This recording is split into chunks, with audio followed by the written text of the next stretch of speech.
This is Franchise Today, brought to you by FRM Solutions, providers of the best-in-class software solutions for franchise relationship management. Franchise Today is your destination for weekly information, conversations, and interviews with accomplished industry leaders, all of whom share best practices for sustainable growth and sensible franchising. Here now, your host, Stan Friedman, to kick off this week's podcast. Today is Wednesday, August 28th, 2024. I'm Stan Friedman, and this is Franchise Today. Well, it's your lucky week. You're not going to hear much from me in this week's run-up to my interview with Brian Schnell. As always, Schnell is chock full of nuggets to share, and as such, I yield my time back to the gentleman from Minnesota. I will, however, take just a moment to thank Brett Larrabee, also a longtime friend and peer, for opening my eyes to so much more about him than 15 years of friendship already knew. All the best, Brett, with La Vive Croissants. We'll be keeping a close eye on it, as your growth is going to be meteoric. A quick time out here, and I'm back in 2 minutes or less with Brian Schnell, friend, peer, an esteemed member of my franchise fam, and franchise lawyer extraordinaire.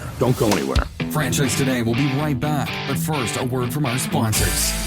We are all familiar with Vistage, YPO, and EO. Well, now comes Zor Forum, a somewhat similar type of executive group, but this one comes with a twist. Zor Forum groups are exclusively for franchisors. Imagine a peer group for sharing and networking on a platform built exclusively for franchise executives. Zor Forum members are afforded unparalleled access to best practices and some of the brightest minds within the franchising world, through regular meetings and a dedicated communications platform. In this post-COVID world, a franchise-specific mastermind or peer group is an endeavor worth making time for. Zor Forum groups of 6 to 10 will bring leaders together that are in similar situations, but with exclusivity in terms of their competitive sets, so that each can openly help others benefit from their respective knowledge, perspective, and experience with no fear of competitive loss. Network, learn, strategize, and remain motivated along your journey. Join a peer group, not just any peer group. Join the only one designed for emerging franchisors. Join Zor Forum. Learn more at zorforum.com. That's www.zorforum.com. There aren't too many people that I know who found their way into franchising quite like Brian Schnell. Right out of college in September of 1987, he landed his first job in franchise law with a firm that was then known as Gray Plant Moody. 17 years later, he and his partner, Bill Killian, moved across the street to Faegre, and except for a year off, which he'll tell you about, he's been there ever since. The Faegre law firm has been through 3 iterations in Brian's time there, from Faegre Benson to Faegre Baker Daniels, and now Faegre Drinker. Well, names may change, but as Schnell will tell you, relationships are forever.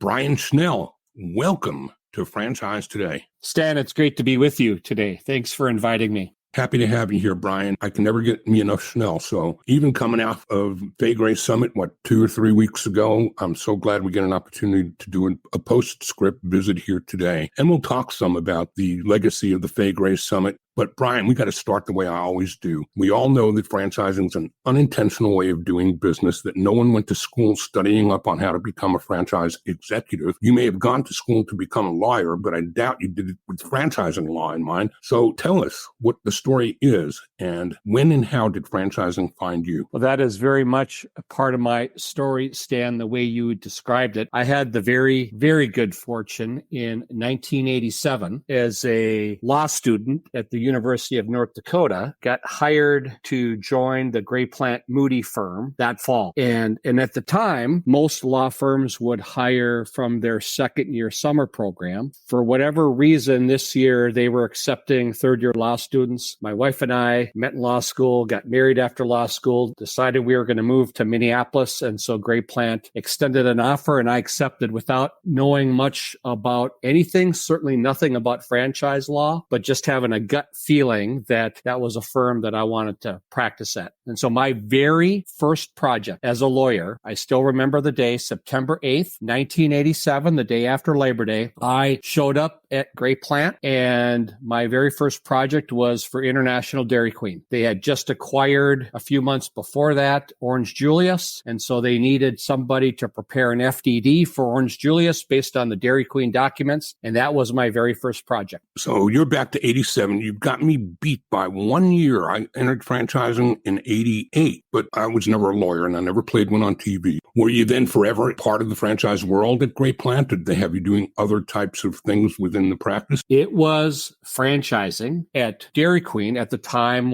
and still is one of the world's largest franchisors. But at that time, they still had over 6,000 locations, and a lot of Gray Plant lawyers did Dairy Queen work because the chairman of the board of Dairy Queen was John Moody, who was also the managing partner of the Gray Plant Moody law firm. So there was a really close connection. I was the young lawyer who got picked to just go out and help the general counsel at Dairy Queen on franchise stuff. So it wasn't some big transaction. It wasn't some big lawsuit, but it was in the trenches learning franchising. And so Bill Zucco, and I often thank Bill for being so instrumental in the early stages of my career. He brought me in, Stan. I had an office out at Dairy Queen, and so he would include me on meetings with the development team, meeting with the marketing group, meeting with the operations team. And so I got to see firsthand what issues, challenges, opportunities franchisors were facing with their franchisees. And then it wasn't, hey, Schnell, go back and research something for 10 hours and write a 10-page memo. It was, let's figure it out. What are the options? What's the franchisee perspective? What's the franchisor perspective? And how do we get a solution that is going to work for the stakeholders in the brand, franchisor and franchisees, in moving the brand forward? And so that was the best education, the best real world practical experience that any first or second year lawyer could get. Every single day of my professional career has been in franchising, 37 years. And as you'll recall, I took a 1-year stint as a COO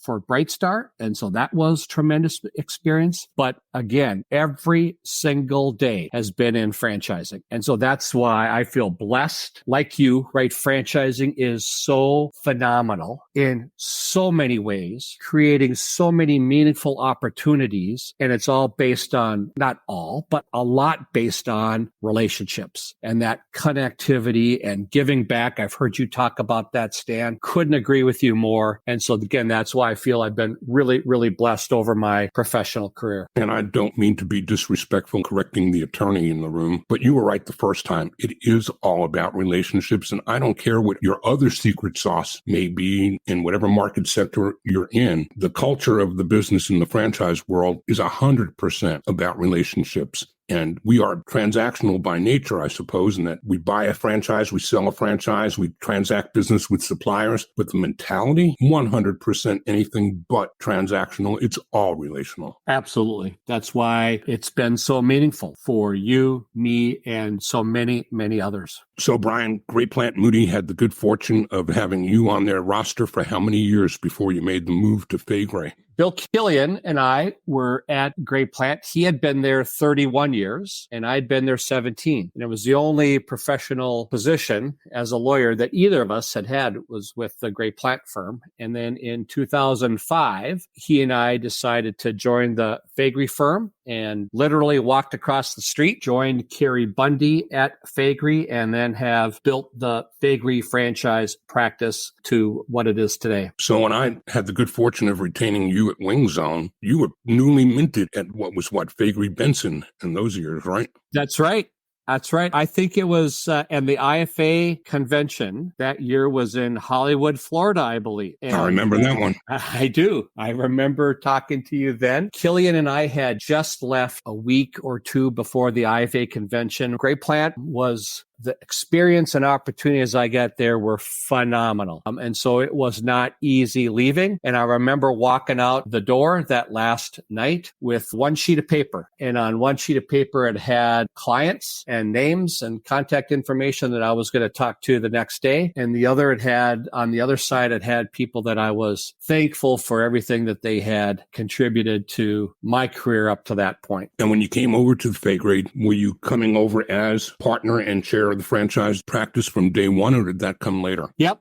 Kelly and I moved over as partners, and I was the chair of the franchise practice, but Carrie, Bundy, and Bill and I were the three leaders of that practice. And so we hit the ground running right away at the IFA convention, and then over the next weeks and months and years to continue to build a practice. And Gray Plant, now Lathrop GPN, continues to have a great franchise practice as well. So I think it was one of those win-win scenarios. So Brian, we just completed the Faegre Summit, which now I've been to Faegre Benson Summits. I've been to Faegre Baker Daniels Summits, and now I've been to a Faegre Drinker Summit. And the only thing that I can say about each of the three is they all had their place, but I've been to none better than the one that I just attended. So hats off to you and the team. Thanks, Dan. Had a great couple of days because we had lots of great people. As you often have heard me say, in franchising, it is really, really important to have the right people having the right conversations at the right time. And that's the type of environment that we've tried to create at the Franchise Summit. And so we continue to get people that have come a lot of years, consecutive years. And we had a number of first timers. And then we had some folks like yourself that have not come every year, but have come periodically. And so I love having just all those great individuals together in a big area talking about what's really, really important to them.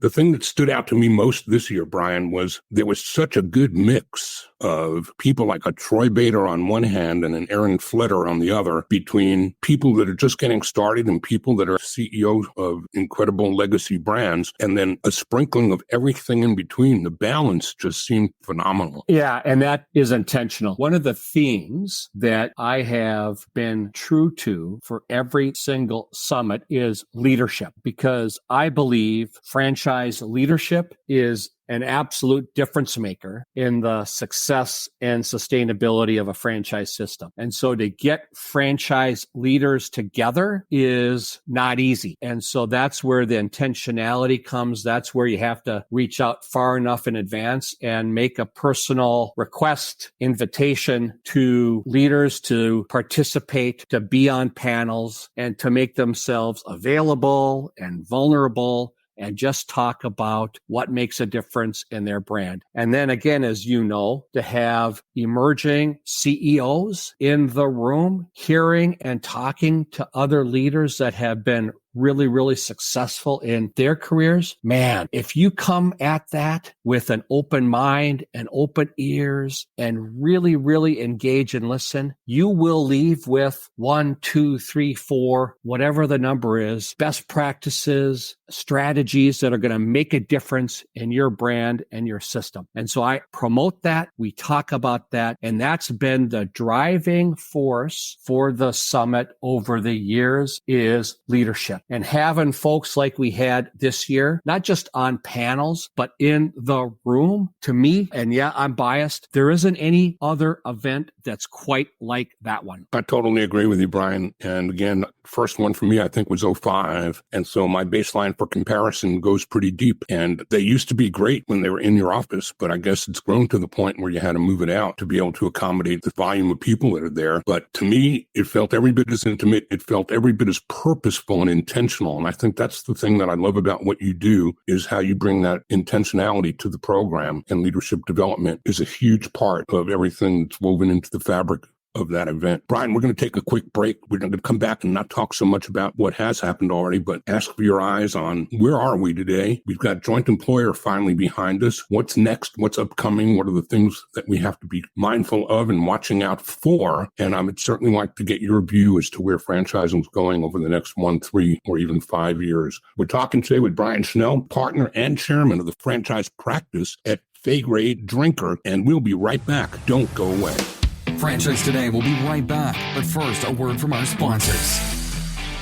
Franchise Today is brought to you by FRM Solutions, offering the only CRM tool built exclusively for franchising that lets you have it your way. Whether you're a single brand needing professional tools across departments, or a portfolio of brands needing franchise-specific CRM across the enterprise. Either way, FRM satisfies the needs of many with the power of one. That's right, one single instance of FRM is all it takes across departments departments, or across brands. So if you've had it with inflexible, one-size-fits-all CRM, end your frustration today. FRM offers robust dashboarding, tailored reporting, and with open APIs, FRM pushes, pulls, and integrates with other databases, providing you with a single source of truth. Don't just take my word for it. Visit them at frmsolutions.com and order up a demo today. And we are back with Brian Schnell, partner and chair of the franchise practice at Faegre Drinker. Brian, we've been through an awful lot over the last few years post-COVID, and a lot of things have put burdens on the franchise world, predominantly joint employment, which is now thankfully in the rearview mirror. But what do you see ahead as things that we need to be watching for? And again, that word responsible in front of franchising has become like the new hot thing. Where are we at with all that? And what do you see as the reason we are where we are? And more importantly, where do you see us heading? Yeah, it's interesting, Stan. The most recent development on the joint employer front was positive. But as we talk to our clients and our lawyers who have looked at this joint employer issue, our view is we likely will see something like that on an ongoing basis. So in some respects, it's in the rearview mirror, but in other respects, it's not. As you know, elections matter on issues like this. And so it may come around so that it's back in the front windshield rather than the rear view mirror. But I don't think that will mean that franchising can't navigate their way through issues like this. Although oftentimes it is what I call these external challenges that really make franchising more difficult than it needs to be. As David Barr will say, we got to all lean our shoulder in. We all got to get into this together and address the external challenges all at the same time, continuing to grow sustainable franchise brands for all the brand stakeholders. And so I see that as the biggest challenge as we go through this in the next year to 3 years. I think responsible franchising, again, we were talking earlier, franchisors have been franchising responsibly for a lot of years. But I believe, this is just my view, the way IFA has approached responsible franchising and using that as a message, a theme, I think it's resonating. Now, that doesn't mean there are folks out there that are just talking the talk and not walking the walk, but those of us that really truly believe in the power of franchising and the franchise business model, if this commitment to responsible franchising can get us better aligned across the board, franchisors, franchisees, and suppliers, I'm all in. Will there be some detractors? Sure. But I'm excited about just the overall commitment and approach. Been working with the IFA on a number of different committees regarding a new franchise disclosure document that we're trying to get the FTC to consider. So I think there's a lot happening on a lot of different fronts that are all focused on how do we continue to make franchising more successful and sustainable on our own rather than the government, regulators, other external forces? Because that just isn't going to be very efficient, effective, and it's going to get a lot of unwise outcomes. I subscribe to the fact that at the unit level, if a franchisee is profitable, they're usually happy. There's nothing better than a profitable franchisee to assure sustainability and growth. But there are two channels that I think today we have to ask you about, Brian, which is the unit level, definitely. And what about all these roll-ups and all of these portfolios of brands that are rolling up under umbrellas? What's going on, and will there ever be a time where we're no longer a founder-driven business model? So let me start with unit level profitability, and then let's go back to the roll-up question. Absolutely, you are spot on, Stan. Unit level profitability is paramount. Franchisees, as you noted, who are profitable rarely have issues that they're claiming are big issues where they need to get lawyers involved. And so they're focused on the operation of the business, GSD, getting stuff done, and there is less of the noise that exists. Here's, I think, the biggest challenge, Stan, with unit level profitability. And this is based on what I hear from franchisors and franchisees. System change, right? System change in many respects is constant because our consumers, our guests, our customers demand change. And yet, as humans and as business owners, oftentimes franchisees are reluctant to change. That's human nature. We want to keep doing things the way we've done it in the past, right? And so how a franchisor designs, implements, discusses, and then rolls out system change is going to be one of the biggest issues over the next 1 to 3 to 5 years, because it absolutely impacts unit level profitability. And those franchisors that do more of what I call the command and control way of making change. I'm the franchisor, you're the franchisee. I'm going to tell you when to change, what to change, how much it's going to cost you to change, and what happens if you don't change. Man, those franchisors make it more difficult for themselves.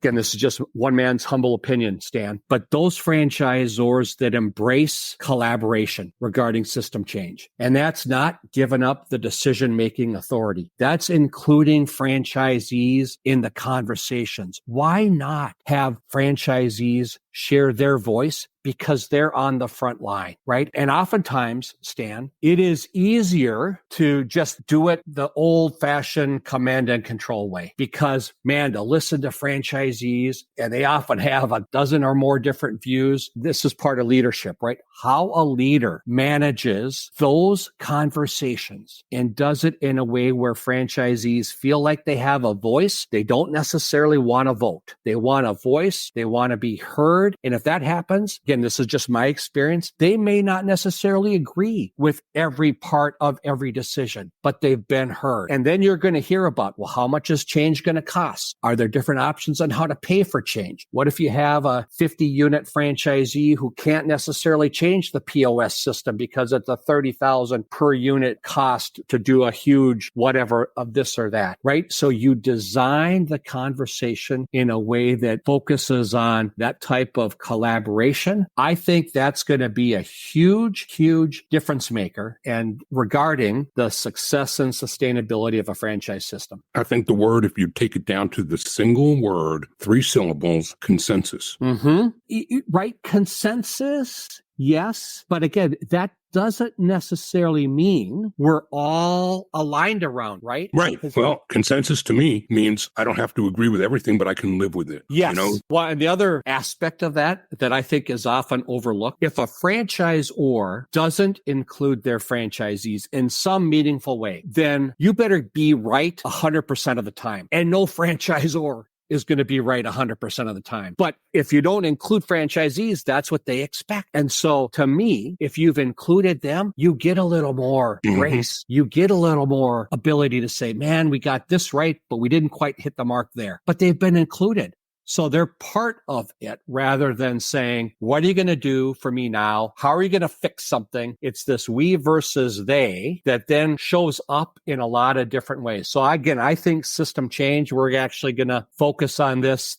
I'm the chair of the IFA's Franchise Relations Committee. I think it's odd for a lawyer to be the chair of the Relations Committee, but I love this. This is what, in my view, is so critically important in going forward. And so we're going to talk a lot about things like system change and talk about best practices for franchisors to embrace system change. All right. We covered that base pretty thoroughly, Brian. How about we check the next box and talk about the consolidations, roll-ups, founder-led brands, and what you see happening there? Yeah. You'll recall, Stan, the panel we had at our franchise summit on private equity was phenomenal. We had panelists that were just so insightful and had different perspectives. And importantly, Alicia Milla did a phenomenal job sharing with us the trajectory that we're on, right? Private equity isn't going away. Private equity is going to continue to have a major influence in franchising. So there likely will be more roll-ups. And we see that more and more. The other dynamic that is more prevalent now than it was 1, 2, 3 years ago is private equity ownership at the franchisee level. And we heard at the summit, some franchisors are okay with that. Some franchisors are promoting that. Some franchisors are saying, absolutely not. We're not interested. That's the beauty of franchising. There's no one right answer to any of this. But to your point, it is going to continue. And so again, I think that's where you and I have been doing this a lot of time. We talk about the importance of education. We talk about the importance of communication and sharing best practices. We need to make sure that the private equity players that are new to franchising understand franchising, understand the franchise business model, understand how that might be different than a non-franchise investment that they've made. So it's incumbent upon all of us to do what we can do to help educate, transform, and make sure we're doing the right thing, and to go back to responsible franchising. Here's a good example of that, Stan. There are, in many respects, too many emerging franchisors. And when I talk to emerging franchisors, if I'm in a room of 20 emerging franchisors at the International Franchise Expo or some other event, I say to those folks, look around, because not all of you are going to get past emerging. And in some instances, that's okay. And that's intentional. A brand decides to not move forward. But in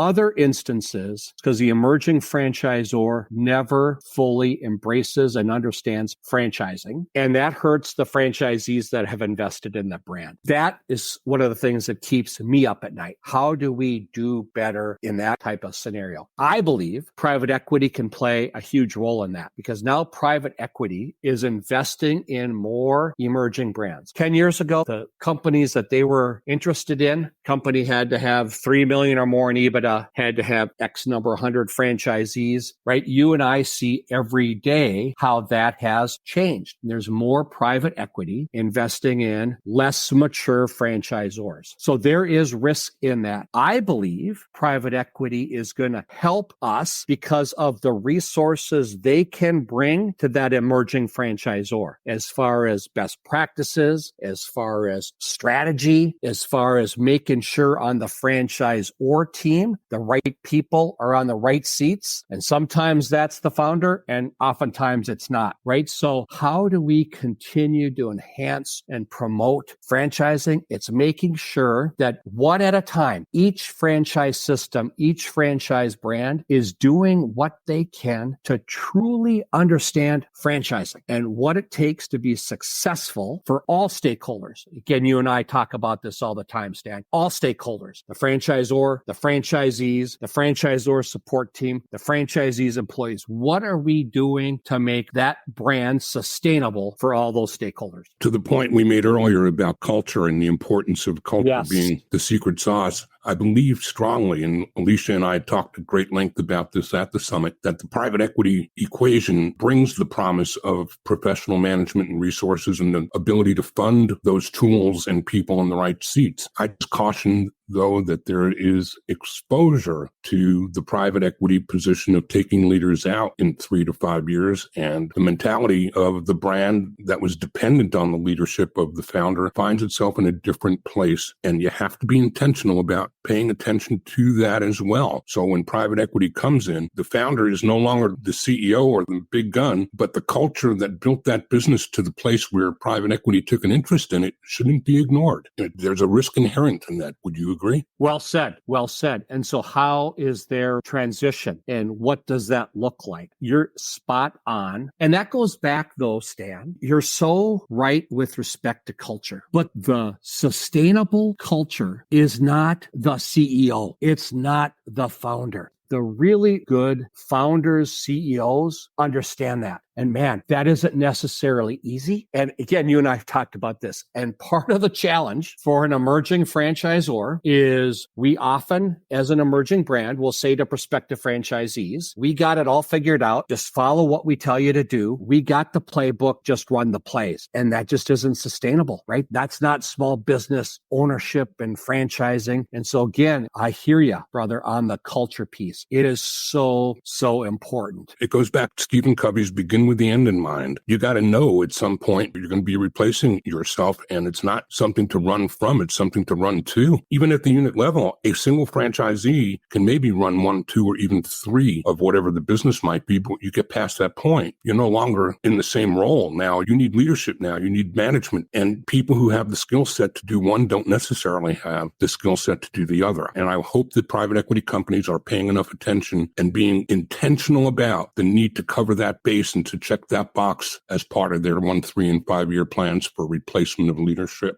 Well, couldn't agree more. And that's why, again, going back to the summit and the importance of leadership, leadership is more than the CEO, right? A strong organization has leaders in different roles, including franchisees, including the franchisor support team. We've got to have leaders providing support to our franchisees so that they're empowered to make a difference and understand what our brand promise is all about. So yeah, I couldn't agree more with you, Stan. Brian, we're turning the final corner here before I ask you for contact info. What have I not asked today that you wished I did? Stan, one other significant development that's really ongoing right now that we should mention is the third-party seller legislation that is being considered by the California legislature. And I've been involved in helping consider what issues are important there, in proposing the legislation, in understanding that in many respects there's been a gap in disclosure, and helping prospective franchisees understand all the different people that they're dealing with from a franchise development or franchise sales perspective. So I think it's one that we should all understand, keep in mind, and something is going to happen as it relates to disclosure and registration. I personally think that that's a good thing, that a prospective franchisee should understand and have more information about a third-party seller that they're dealing with. Is it perfect? It's not perfect. But again, I think having something like that is way more important. And there's a lot of stakeholders involved in franchising that believe that that is the case. So stay tuned, get involved, and understand how that legislation is playing out. As that bubbles up in the future, Brian, we'll have you back to take another look at it and talk about it some more, my friend. Brian, how do people find you that got a taste of this today and want some more? I'm on LinkedIn, so feel free to connect with me, but also email Brian.Schnell at Faegre, Faegre Drinker.com, or just reach out. Give me a shout. My number is 612-720-4057. Hopefully you got a sense of what I get excited about. And so I just love conversations like this, Stan, and like the other conversations that you and I have on a regular basis. Brian Schnell, what an honor, what a pleasure, what a friend, what a peer. Always happy to talk with you too. And thanks for sharing so much with the audience here on Franchise Today. Thank you, Stan. Well, that's a wrap for today. Next week, we take a Labor Day break, but still ahead in the weeks to come. Neighborly CFO John Schell, Express Employment Professionals Vice President Harvey Holmesy, Profit Keeper by PrimePay Senior VP Kyle McEwen, and Jenny Young, founder and franchisor of the Brooklyn Robot Foundry. So, subscribe today wherever you chase podcasts and never miss an episode of Franchise Today. Until next time, I'm Stan Friedman, wishing you the best, the very best of all things franchising. And Franchise Today is out. Franchise Today is a production of FRM Solutions, providing best-in-class CRM tools to empower relationships with prospective and existing franchisees. Find them online at frmsolutions.com. Join Stan every Wednesday at noon Eastern for another episode of Franchise Today. When it's PCS time, you know the drill. Pack, research the new base, get the kids in school, because family supports family. At American Public University, we support military families with flexible, affordable online education that moves with you. As a military spouse, your tuition rate is the same as your partner's, just $250 per credit hour. American Public University, education that moves with you. Learn more at apu.apus.edu/military.